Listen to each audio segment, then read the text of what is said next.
Hello again, and this is not a very sunny afternoon. As you can see, there is the beach, there are some clouds. It's still, uh, you know that I think I have shared with you in the past that Bahía de Banderas is very famous for its very beautiful sunsets. However, that's not been the case for the past few days, at least not for those who like clear sunsets where you can actually see the sun in full and how it sometimes changes the colors on the sky as it is hiding for as it is ending a day expecting for the new day.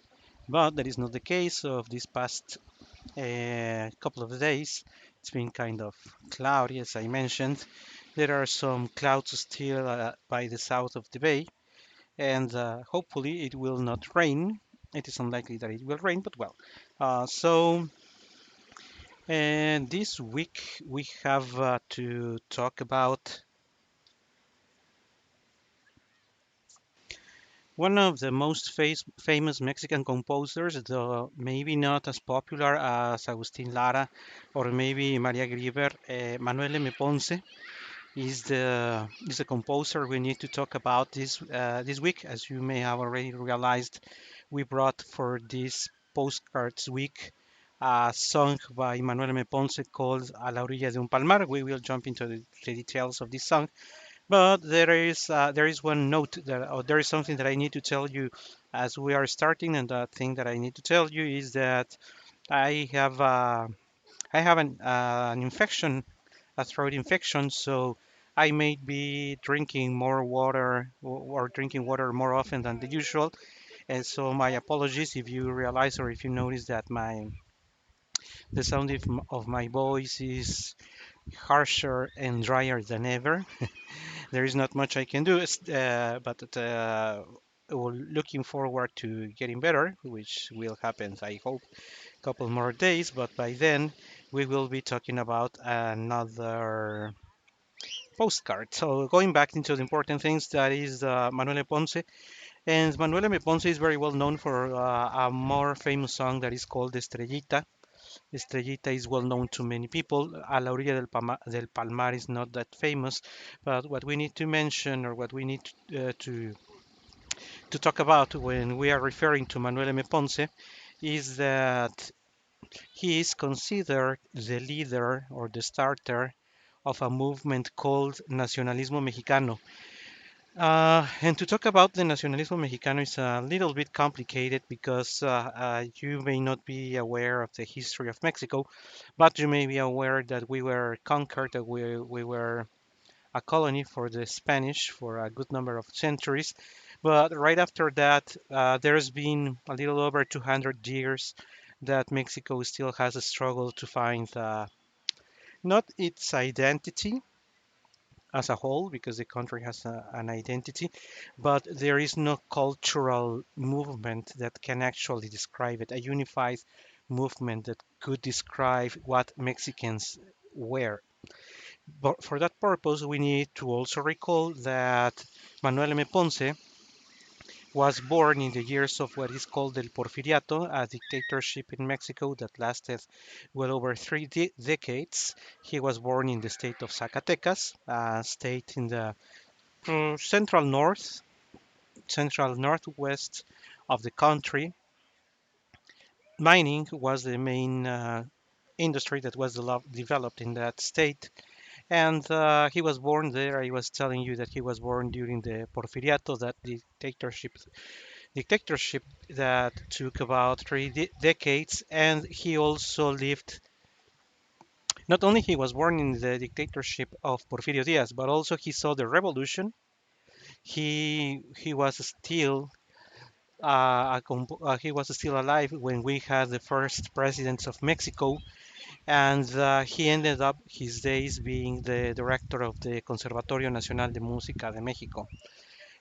So we can safely say that he saw about 50 or 60 years of history of Mexico, and he could realize this convulsion, this struggle for Mexico to find its identity. part of the identity that he was looking for that he could call Mexican, because you may not be aware either that during the dictatorship of Porfirio Diaz, he was looking forward to copy or to resemble to the French. He had this passion for French culture, and so he imitated and brought some things to Mexico to make it look more like France. And I think that's one of the things that Manuel M. Ponce realized. He noticed that there was no music for the identity of Mexico. He also noticed that there was not much literature and any other movements that could be unified and called as Mexican art. And that's what this movement of the Nacionalismo Mexicano refers to. Why did I mention that? I mentioned that because actually the song that we are and the songs that he composed for the most part, and La Orilla del Palmar is one of those cases. Um, in his compositions, he tries to capture the natural speaking of the people, of let's not be afraid to say poor people, of what people on the streets usually did or usually sang. There are notes in his biography that he liked to travel around the country and capture those beautiful songs called by the partisans, musicalize them, apply the musical theory to it, the good practices established already for the academy music, and converting them into something that would be more refined. By the way, there were other composers who came later who criticized that not the wish of revitalizing the popular music, but by adding the music theory to them, they ended up being something, in fact, academic, which is not the spirit of the actual songs that you could hear in little towns and sung by people. So that was the criticism towards his way of composing. We will not fall into more details into that. And now I think that we need to mention, or I need to show you, give me a second. As you know, when we are recording outdoors, it is always more difficult for someone like me. And let me share with you, this is in fact a picture of Mr. Manuel M. Ponce. Well, this is a picture of actually a statue that is in the Alameda, that is the main park in Zacatecas. I had shared with you before that he was born in the state of Zacatecas, so that's where this statue is actually located. He's of course a one of the major. Uh, I wouldn't like to say intellectuals because that is a word that is very often used in Mexico and not for the best purposes. So let's say that he is one of the best musicians of Mexico and a key uh, person in the history of Zacatecas as well. So, having mentioned that, now it's time for us to go and talk a little more in detail about today's this week's song. And this week's song, as I had mentioned already a couple of times before, it's A la orilla de un palmar. What we can see on the screen now is the actual score of the song, and this is usually the time when I share with you how is it that I fell in love with the song. And I need to tell you that prior to recording this postcard, I have never heard this song before. I find it somehow funny, if you may agree, but not funny because I laugh at it, but because when I was working on the order on the postcards that I wanted to capture for this series, I recall that people always talked about A la orilla de un palmar and that I actually didn't really know much about this song. So that's how I told myself, Ricardo, you have to do something with this song so that you actually know what it is about, right? So with that in mind is that first things first, what I did is that I managed to get the score, which is what I am sharing with you on the screen. And the moment that I read it, the moment that I went through it, I realized that this was. Let me do this comparison. I know that many people may not agree with this, But I find that Manuel M. Ponce's style is somehow similar to Mozart in the sense that if you're not committed to the role with Mozart, if you exaggerate, if you overdo anything, you always notice because Mozart's writing is so crystal clear, so perfect that anything out of place is immediately noticed. And I feel this is the same case for Manuel M. Ponce and A la orilla de un palmar. If you feel like overdoing the high notes, if you feel like keeping the notes for longer than they are, if you want to exaggerate the actual emotion of the song, you are going to end up spoiling everything. Because this is a very delicate song, a very somehow sad, because the story is very sad, as I am about to share with you. But it is also very simple because we are talking about simple people. This is going to be probably, we don't know, maybe a fisherman. Maybe the story is about a fisherman who is walking by palm trees when he sees a young woman that he likes very much. And that's how we learn about the story of this beautiful woman. Simple. Simple people are part of the story, just the same way we have simple people in La Boheme by Giacomo Puccini. This short story told us in this song by Manuel M. Ponce has as its two main characters, two persons who are part of people. They are not aristocrats, they are not queens, they are not governors, they are not famous artists, they are not anything but people. And that's what A la orilla de un palmar is about. And I will let you hear the first notes of the song. In fact, we are going to recall the actual accompaniment that was used for the postcard, mainly because, and I was telling you that I have never heard this song before, and so far as of today, I haven't heard any still. That I mean, I haven't looked for any other singer's version of A la orilla de un palmar. I just heard Mezzo's version. I don't want to give her name because I actually didn't like it. I think she overdid many things. I think she exaggerated, which is exactly what I think shouldn't be done with the song, given that it's a very simple and fine song. Okay, so let's go for it. Just a sec. As soon as you listen to as you hear the piano, you will realize what I was telling you that this is a very nice, simple song. And there, let me see, yeah, and that the music is absolutely adorable.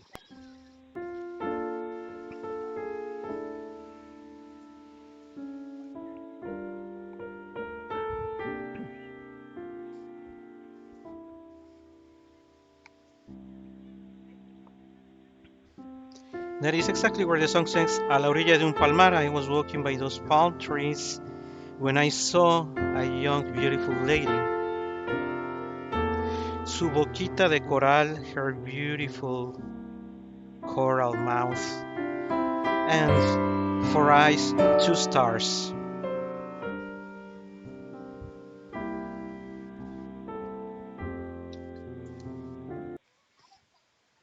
So that's how the song opens. In fact, the text is very short. And I was telling you that if you overdo anything, you will immediately realize. Of course, I am not in the best conditions to sing or to try to sing anything. Still, I will try to share with you the melody so that you realize about the immense fineness and simplicity of this song.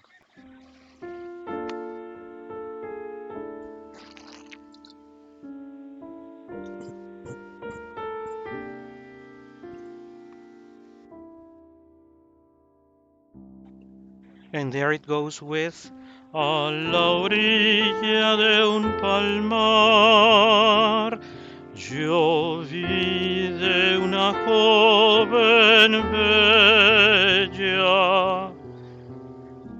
su boquita de coral, sus ojitos dos estrellas. That's where the first part ends. Of course, given the conditions of my voice, it does not sound as nice as it should be. But when you say a la orilla de un palmar,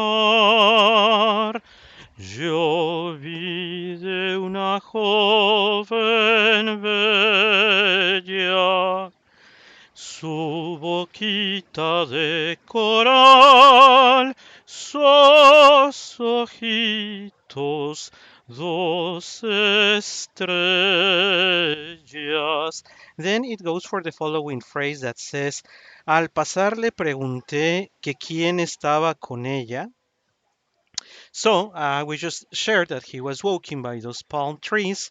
He says he sees this very beautiful woman, young woman, with a beautiful mouth as in coral, and two eyes for and two stars for eyes.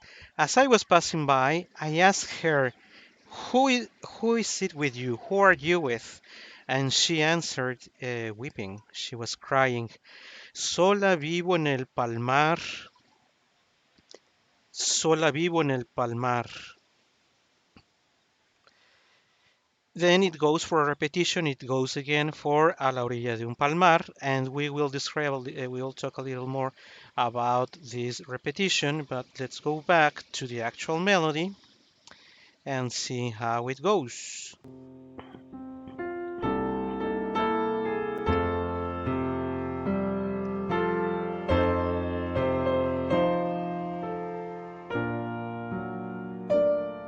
And then that's where she answers. Y me respondió llorando, sola vivo en el palmar. Then it goes for the repetition. A la orilla de un palmar, yo vi de una joven bella su boquita de coral, sus ojitos dos estrellas. It asks again, al pasar le pregunté que quién estaba con ella.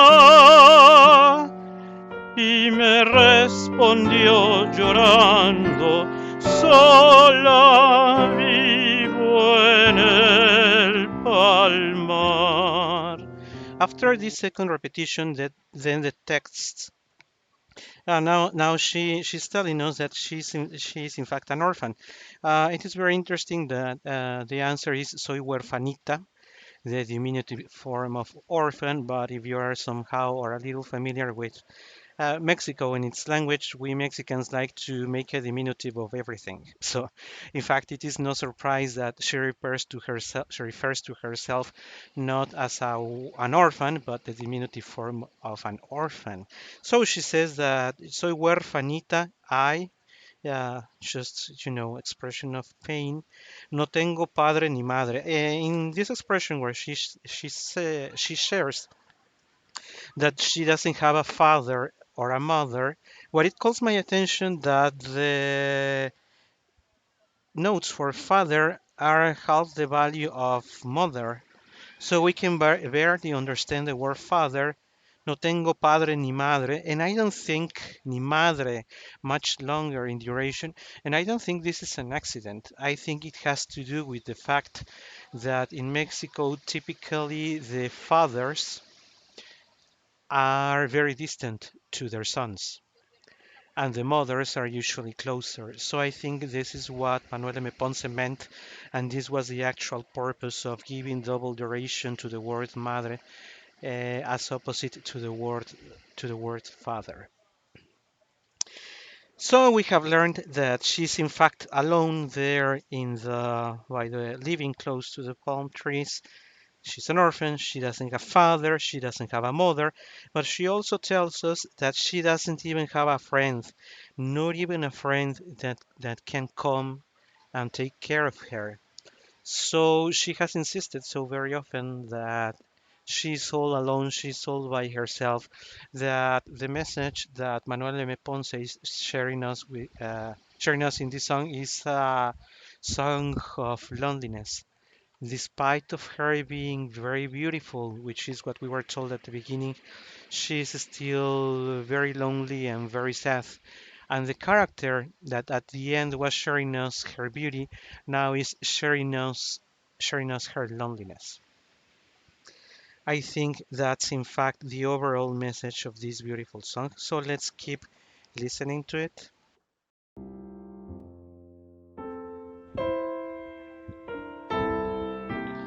Ay, no tengo padre ni madre,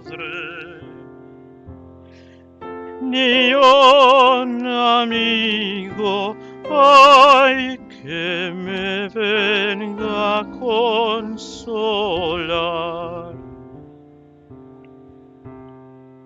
Solita paso la vida a la orilla del palmar y solita voy y vengo como las olas del mar. If you also noticed, the way the song is rapping is also very simple. So she basically says, I go all alone, I go all by myself, just the same way the waves of the sea. At the end, she is comparing herself to the waves. Um, as I was telling you before, this is a story of very simple people. No aristocrats here, no queens, no governors, not anything, not famous artists, just a young woman telling us her story of loneliness. And that's what the song A la orilla de un palmar is basically about. Um, I think that's pretty much what I wanted to share with you. I think that you can apologize for the sore throat that I have today and that didn't really allow to make enough justice to the song. But what I think it's very important is that we keep in mind that this song is a very fine song. This is not supposed to be a song when you say a la orilla de un palmar, and then you keep the mar for longer. Palmar, yo vi de una joven bella. It has to be more silent, more quiet, not with all the power of the voice. You may have noticed how delicate the line is. So you may agree that saying a la orilla de un palmar makes a lot more sense than giving full voice to it. Thank you very much for joining me this time, and I hope to see you some other time soon. Bye bye.